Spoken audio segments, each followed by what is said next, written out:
सुभद्रा कुमारी चौहान, परसाई जी, ज्ञान रंजन जी और अमृतलाल बेखड़ और बहुत सारे, उन सबको प्रणाम। इस मंच पे जो लोग हैं, मंच को प्रणाम, और सुधी जन जो सामने हैं वो उन सबको मेरा नमस्कार।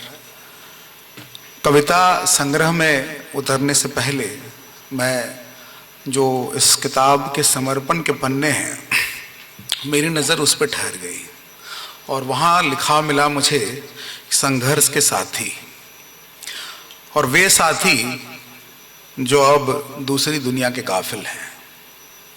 तो वे थे उमरिया के जल जंगल जमीन की लड़ाई करने वाले योद्धा, बैगा परिवार से जुड़े बुद्धा जी, आदिवासी आंदोलन से जुड़े मोती सिंह धुर्वे जी, किसानों की जमीन हड़पने के विरुद्ध मुहिम छेड़ने वाले राम मिलन बाबा।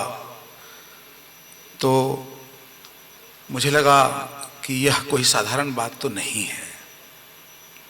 घर परिवार को छोड़कर अगर कोई अपने संघर्ष के साथियों को याद कर रहा है तो इससे कवि का अपना व्यक्तित्व खुलता है, और उसको उस पन्ने पर ठहरने के बाद एक पाठक का जो कटोरा है वो थोड़ा बड़ा हो जाता है, ताकि वो किताब में, कविता में प्रवेश बेहतर तरीके से कर पाए।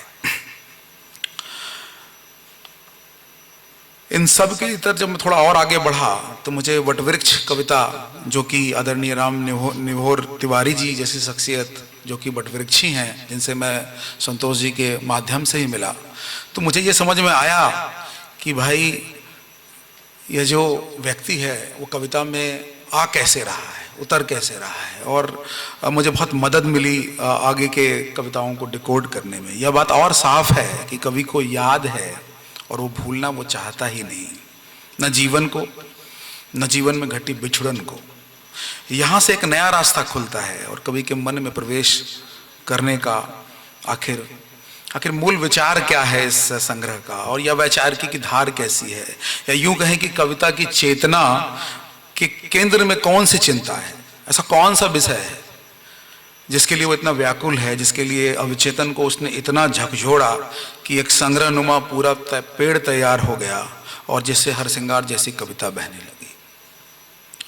तो मेरी नज़र पहले पन्ने पे ही अटक गई, जहाँ लिखा था, तुम इतने ही करीब हो मेरे जितने सूरज के करीब होते हैं पौधे। तो पहली कविता की पहली पंक्ति में ही प्रकृति और प्रेम का एकमय करता ऐसा रूपक, तो आपको फिर और मदद मिलता है कि इससे सुंदर शुरुआत भला क्या हो सकती है, कि अबोले सब समझता है सूरज कि पेड़ को क्या चाहिए, है ना। इससे वो अंत कर रहे हैं कविता को। तो ये एक जो टोन होता है पाठक के लिए एक कवि का, वो टोन मेरा लगभग सेट हो गया। तो संग्रह के नाम पे फिर मैं एक बार फिर विचार करने लगा कि भाई संग्रह का नाम क्या है और क्यों है। तो पता चला कि कविताओं में पत्थर की नियति है और उसके प्रकृति के दोनों का वर्णन और दर्शन दोनों मिलेंगे आपको जब आप पढ़ेंगे। चिकने पत्थर को तो हम सब ईश्वर बना देते हैं, लेकिन खुरदरे पत्थर जो है वो असल में आदमी है, हम सब हैं, और उस खुरदरे पत्थर को संभालनी है अभी पूरी धरती। और खुरदरे पत्थर कभी आत्मसमर्पण नहीं करते, बहते जाते हैं, टिकते हैं तो मजबूती से टिकते हैं, फिसलन से बचाते हैं। तो कवि लिखता है कि खुली आंखों से देखना, खुरदरे पत्थर का खुरदरापन सब कुछ बयां कर देता है। तो केंद्रीय विषय भी मुझे मिल गया। फिर मैं थोड़ा और आगे बढ़ा तो वहां पे मुझे एक बात समझ में आई कि प्रेम कविता वही रच सकता है जिसके भीतर प्रकृति के संग परिवेश से भी प्यार हो। जो प्रकृति और परिवेश को प्यार करेगा वही सही प्रेम की परिभाषा को समझेगा। और कवि लोकनाथ तो लोक के ही कवि हैं, इसलिए इतनी आसानी से इतनी गजिन भाव को सिर्फ 2.5 अक्षर में लिख देते हैं, प्यार। और एक कविता में 2.5 अक्षर का विस्तार मिल जाता है। जैसे कि इनकी एक कविता है ध्रुव तारा। तो स्मृतियों के आकाश में टिका ध्रुव तारा, प्रेम को संजोए रखने की निशानी के तौर पे इन्होंने उसका प्रयोग किया है। और प्रेम की महत्ता को समझने के लिए इस कविता की अंतिम पंक्तियों को मैं आपके सामने प्रस्तुत करना चाहूँगा कि एक ही तारा मुझे याद है ध्रुव तारा, और सच कहूं तो उसकी जगह बैठी हो तुम। ठीक है, तो आज भी प्रेम का स्थान वही है जहां से साथ का सफर शुरू हुआ था, और उस सुंदर साथ के रूपक के लिए कवि ने ध्रुव तारा को चुना, जो हर रात अपने नियत समय पर वहीं बैठा मिलता है उसे। तो ऐसा साथ जो वहीं मिले जब भी उसकी जरूरत महसूस हो, तो ध्रुव तारा से बेहतर और क्या हो सकता है। कवि का मन बादल मन है, और बादल जैसे मन की स्थिति को उन्होंने अपने प्रेमिल शब्दों में व्यक्त किया है कि बरस गया बादल मन मेरा, भरा हुआ था उमड़ घुमड़ आया गहराया, तूफानों से लड़ा संभला संपुटित हुआ। और अंत में लिखते हैं कि भीगना चाहता था बरस गया, भीगना चाहता था बरस गया बादल मन मेरा, है ना। तो आप देखिए, मतलब यश जी सामने बैठे हैं और इनको वो जो बादल मन बरसना टपकना, ये उनसे बेहतर कौन जानता है। तो हमारा मन भी कुछ ऐसा ही है कि कहना चाहता है बहुत कुछ, पर कई बार कह नहीं पाता, और कभी कभी यूं अपने भीतर ही बह जाता है और भीतर ही बरस जाता है। यहाँ तो कोमल मन की व्यथा को कोमल शब्दों का पतवार मिल गया है। यहाँ पे एक बात और मैं मतलब जोर देके कहना चाहूंगा कि इस कवि का मन बार बार रुदन मन होता है, और कविताओं में उस भाव को बार बार लाते हैं कि रुदन भर मन होना, मुझे लगता है कि मनुष्य के भीतर की संवेदनात्मकता का मापक भी है। तो सीधा सच्चा मन भावुक भी बहुत जल्दी हो जाता है, और आज के दिन में ऐसी सदाशयता आसानी से उपलब्ध नहीं, लोग तो 3-5 में इतने व्यस्त हैं। तो कवि की कविता सरस सहज सहल मन की अभिव्यक्ति भी है। वह खुद से पूछता है, क्या मेरे भीतर सचमुच इतना रुदन भरा है। इनफैक्ट पूरे संग्रह में मैंने देखा है कि बहुत मासूम सवालों के साथ वो उपस्थित होगा, और मैं उन सवालों को बीच बीच में लेके भी आऊंगा आपके सामने। सहज मन से वो मन की बात लिखते हैं, और मन की बात को आंखों के जरिए व्यक्त करने की कोशिश करते हैं। शब्द देते हैं कि जब से देखी है मैंने तुम्हारी आंखें, जब से देखी है मैंने तुम्हारी आंखें, मेरे मन में उगाई है 2 आंखें। अब प्रेम में इतनी सुंदर पंक्ति लिख रहे हैं लोकनाथ जी, तो इसलिए मैंने कहा था कि सिद्धार्थ का जो रूप है कि आपको पहले लोक का होना पड़ेगा प्रेम को समझने के लिए। तो अपना पूरा व्यक्तित्व तो देख सकते हैं आप आईने में या किसी अपने की आंखों में, है ना। तो यहां कभी मन की वैसी आंखों की बात कर रहा है जो किसी के मन को पढ़ रहा है। रात मेरी है और साथ शाश्वत, रात मेरी है और साथ शाश्वत, आनंद अक्षय है। तो जैसे सपनों से जगाता है कभी, समय की मुट्ठी में बंद करने के बजाय समय के साथ बहने की बात करता है कभी। रेंगता चलता सरपट दौड़ता, धरती से अंतरिक्ष तक फैला हुआ समय, कि जिसमें मैं तो हूं किंतु वह मेरा नहीं, कि जिसमें मैं तो हूं किंतु वह मेरा नहीं। समय के लिए इतनी सुंदर पंक्ति इन्होंने लिखी है। मैं कृष्णनाथ जी को अपना गुरु मानता हूं, और कृष्णनाथ जी से मैंने छोटी छोटी पंक्तियों में कैसे अभिव्यक्ति की जाती है उनके यात्रा वृतांत से आप देख सकते हैं। लेकिन उनकी जो एक खास बात है जो मेरे दिल में बसी हुई है, वो है कि वो कहते हैं कि कवि को पहले दृष्टा बनने की जरूरत है। अगर आप दृष्टा बन गए तभी आप दृश्य रच सकते हैं। तो ये इस कवि का सबसे मजबूत पक्ष मुझे लगा कि जो कवि कई कविताओं में आपको बार बार उभर के मिलेगा। मसलन एक कविता है इनकी तादाद में, वो तादाद में ये उदाहरण जान के दे रहा हूं, जब आप इस संग्रह को पढ़िएगा तब इस बात की याद आएगी कि यहाँ यह पूरी कविता दर्शन भाव से ओतप्रोत एक दृश्य है। दरअसल कवि एक पात्र को नदी के बीच डूबते हुए इतनी बारीकी से देखता है, और मैं देखता हूँ एक पात्र नहीं, ये मैं हूँ। वो जो उबडुब है वो एक आम इंसान है, और कवि सिर्फ उस हिचकोले खाते मुड़ते घूमते ओंगते नाचते चूमते पात्र की हरकतों को बयान नहीं कर रहा, वो एक आम आदमी के असमंजस का बयान है। प्रेम से लबालब होने के पहले की यह प्रक्रिया है। क्योंकि हम सबको इस रास्ते से गुजरना पड़ता है। और तब कवि लिखता है कि जल के आदिम प्रेम में वह भूल जाता है शायद कि प्रेम में डूबना भी पड़ता है, छोड़ना पड़ता है सर्वस्व, वही हो जाना पड़ता है। इसके आगे बहुत ही मतलब मैं ठहर गया इस दो पंक्ति में, जहां लिखा था कि स्नेह स्नेह भरता है पात्र और स्नेह स्नेह रुद्र होती है सांस। तो यहां इसको मैंने थोड़ा सा डिकोड करने की कोशिश की कि भरने का तात्पर्य और अर्थ यहां पे अनेक है। मेरी समझ में भरना और खाली होना वो एक ही सिक्के के दो पहलू हैं।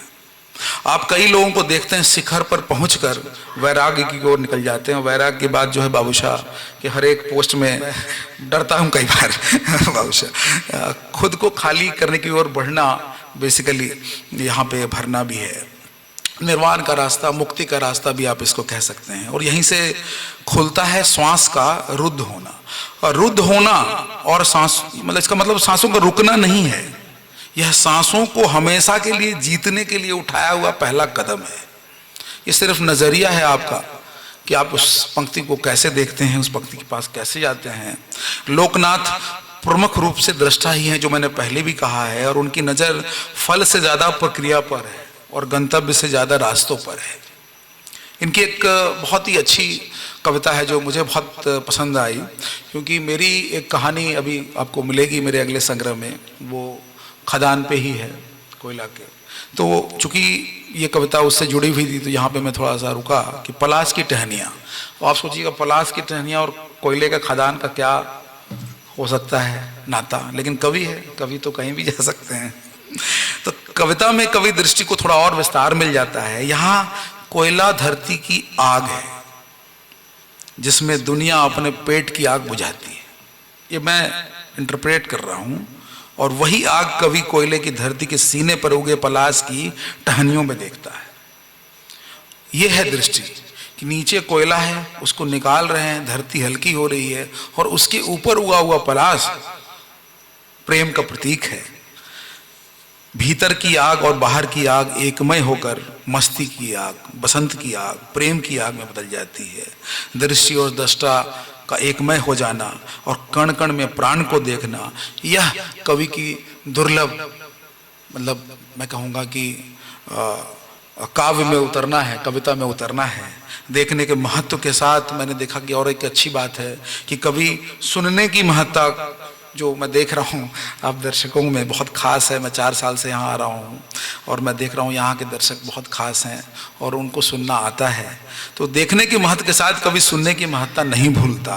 आए ऊहूं या सुन सकोगे जैसी कविता आपको सुनने को सहेजना सिखाएगी। दादी को सब समझ में आता। अक्सर हाँ हमारे घर में दादी और उनके कविता में एक दादी आती है जो हर क्वेश्चन पे, हर प्रश्न पे आए बोलती है। आपको लगता है वो कुछ नहीं समझती, लेकिन वो सब समझती है, वो सब समझती है और आपसे वो ज़्यादा समझ, खुद को प्रश्न करने के लिए बाधित करती है, इसलिए पूछती है आए बार बार। उनके भीतर अभी बहुत सारा सुनने की प्यास बची हुई है। इसलिए कवि लिखता है कि सुनना कि जो कहना बन जाए, सुनना कि जो कहना बन जाए, मौन अनहद नाद। अब बतौर पाठक मैं इस नाद को अपने भीतर महसूस करता हूँ। बुद्ध के सिंगिंग बॉल की तरह मैं फिर बाबूशाह की तरफ आऊँगा, या निर्मल वर्मा की धुन से उठती धुन की तरह। नाद के साथ अगर प्रेम हो जाए तो यश मालवीय हो जाएगा आदमी। तो स्पंदन, संवेदना और संप्रेषण को प्रेम की नज़र से महसूस करते हुए ये कहते हैं कवि, बहुत सुंदर पंक्ति आया है यहाँ पे, आप क्या गौर करिएगा कि तुम गोपन न रही मैं पराया न रहा। एक ऐसा पल आता है प्रेम में कि तुम गोपन न रही मैं पराया न रहा। प्रेम का चरम रचने के बराबर है, ऐसा मुझे ये लगता है। और इस स्थिति तक पहुंचने से पहले स्पर्शों की भाषा के बीच पलों को महसूस करना और फिर कहना कि इस छोटे काल में तीनों काल जी लिए मैंने। वो जो तुम गोपन न रही वाला जो काल था, उसमें ये तीनों काल जीने की बात करते हैं। यह प्रेम का उत्कर्ष नहीं तो और क्या है। एक पाठक के तौर पर मैं प्रार्थना करता हूं कि प्रेम का ऐसा स्वरूप बचा रहे इस कोलाहल में। इस बचा लेने को भी फिर दूसरी तरह से रचता है कभी, जहां चिंदियों को, छटे हुओं को सहेजने की बात करता है। कहीं लिखा हुआ नहीं है, पर ऐसा लगता है कि कवि खोई हुई छंटी हुई स्मृतियों को बचाने की, बटोरने की जद्दोजहद में लगा हुआ है। और फिर लिख रहा है कि मैं खुद इन्हीं चिंदियों का पुलिंदा हूं, बेतरतीबी से लिखा, रंगा, रखा, भरा, ठूंसा, यादों और घटनाओं का प्रतिरूप। आज जब स्मृतियों का ध्वंस हो रहा है, नष्ट की जा रही हैं निरंतर, उस समय ऐसी कविताओं का आना स्वागत योग्य है। इसी के साथ कवि दर्ज करता है शिकायतें भी। किसकी? पेड़ की, नदी की, हवा की, जंगल की और गौरैया की, हर उस चीज की जो हमें सबसे अजीज है। और हमें लगता है कि हम जो चीजें हमें सबसे ज्यादा आसानी से मिलती हैं और सबसे ज़्यादा ज़रूरत होती है, सबसे आसानी से उपलब्ध होती है, सबसे ज़्यादा हम नेग्लेक्ट उसी को करते हैं, चाहे वो प्रकृति हो, माँ हो, हवा हो, पानी हो। सबसे ज़्यादा ज़रूरत हमें उसी चीज़ की है और सबसे ज़्यादा हम भर्त्सना और जो है अनादर उन्हीं चीज़ों को करते हैं। कवि का ध्यान इस पर बार बार गया है। 5 मिनट और लूँगा मैं, कि ख्याल यहाँ संभालने सजोने की क्रिया का अभिप्राय लिए हुए है, जबकि हमारी वास्तविक स्थिति जो है वो बेख्याली का है। इसलिए चीज़ें विलुप्त हो रही हैं। किसकी तरह? गौरैया की तरह। इसलिए कभी लौटने के साथ लौटाने की बात करता है। जिनसे छीना जा रहा है, विलक किया जा रहा है, अस्तित्व विहीन किया जा रहा है, उन सब में चिंता है कवि की, उन सब में मिली हुई चिंता है कवि की, चाहे पक्षी की डाल हो या फिलिस्तीनियों की जमीन। लौटने और लौटाने की इस दिशा में कवि, ये देखिए गांधीवादी हैं, ठीक है, इसलिए मैं इस पे जोर दे रहा हूं यहाँ पे आकर अपनी पंक्ति पे, कि लौटने और लौटाने की इस दिशा में कवि अहिंसक संघर्ष की बात बार बार करता है और इसे बहुत मजबूती से रखता है। चिंताओं के क्रम में वो बहुत मासूम सवाल पूछता है, जैसे मैंने पहले कहा था, कि जैसे यह पूछना कि क्या आदमी विश्वास के काबिल है। ये कविता में पूछ रहे हैं कि क्या आदमी विश्वास के काबिल है। मुझे लगता है ये अकेली पंक्ति ही एक कविता है और असल में यह यक्ष प्रश्न है, और यक्ष प्रश्न पूछना कोई आसान काम नहीं है, कोई कवि ही कर सकता है। और मनुष्य होकर मनुष्य को प्रश्न के घेरे में खड़ा करने का काम और कोई नहीं, सिर्फ कवि ही कर सकता है। इन चिंताओं में मैंने देखा है कि नर्मदा की चिंता, पहाड़ की चिंता, नदी की चिंता, और चिंताओं का सीधा जुड़ाव जो है वो संभालने से, बचाने से होता है। कवि आंसू को आंसू की तरह नहीं, बल्कि दर्द को टपकते चूते हुए देखता है, और फटी धरती को देखकर उसे यह चिंता होती है। बहुत सुंदर यहाँ पे इनका भाव है कि कहीं एक और सीता इसमें समा जाने की मन स्थिति में तो नहीं। अब ये कितनी बड़ी चिंता है, और हम सब की चिंता है, हम सब चिंतित हैं आज जो हो रहा है उससे, क्योंकि उसे पता है कि आज के इस विषम समय में ज्वालामुखी को अपने भीतर दबाए हुए घूम रही है, और चिंताओं में उसके भीतर होता है वह विस्फोट भी है। मतलब कवि की चिंताओं में उन लड़कियों, उन स्त्रियों, पेड़ों, जिसको हवा, सबके अंदर एक विस्फोट है, और चिंता अर्थ खोल रही है। मर के जीने जैसे यक्ष प्रश्न के कवि की चिंता प्रकृति, प्रेम, पशुओं, पक्षियों से इतर, युद्ध में बेंधती मुस्कान से भी है। मासूमियत की स्थिति यहाँ इससे दुर्दांत है। क्रेमलिन, फिलिस्तीनी, गाजा, इन सब की भटकती चीखों में दबे आक्रोश में छिपे ज्वालामुखी की चिंता उसे भीतर तक रुदन से भर रही है। ऐसे मुझे लगता है, ऐसा मुझे भी लगता है कि कविता कुछ करे ना करे, व्याकुलता में मलहम तो है ही कविता, विक्षिप्तता में का बचाव तो है ही कविता।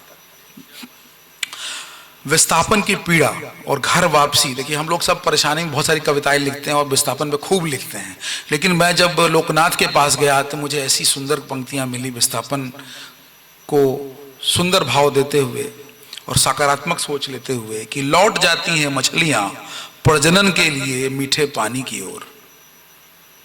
लौट जाती हैं मछलियां प्रजनन के लिए मीठे पानी के अपने घर, जो किसी सरकारी अधिनियम के अधीन नहीं, गुलाम तो बिल्कुल नहीं। प्रकृति का सानिध्य दरअसल आपको थोड़ा और आजाद, थोड़ा और मुक्त करता है, जिसका भाव लेकर लोकनाथ कविता रचते हैं। कवि चिंताओं के साथ चेताता भी है। अब देखिए कितने सारे भाव हैं कवि के, इसलिए वो चेताता भी है कि हम किन के निशाने पर हैं और क्यों हैं, और हमें ऐसे सचेत रहने की क्या जरूरत है। बाजार से उसके प्रभाव से चेताता है। कवि और रचता है कविता मंडी, एक कविता है यहाँ पे, सेल्समैन से जैसी कविताएं यहाँ रचता है। बाजार में का जो भयावह जो संक्रमण है जो गांव को निगला जा रहा है, उसके बारे में आप वहाँ वैचारिक चिंता देखेंगे। और वैचारिक चिंता का दायरा इतना घना है जिसमें गौरैया से लेकर फिलिस्तान के बच्चे तक की चिंता इन कविताओं में आपको मिलेगी। सत्य और सौंदर्य में संतुलन जीवन में प्रेम का संतुलन है। ऐसा मुझे लगता है कि सत्य और सौंदर्य में संतुलन जीवन में प्रेम का संतुलन है। कवि लोकनाथ जीवन को अध्यात्म से जोड़कर कविता के माध्यम से सागर में गागर को भरने निकल चुके हैं।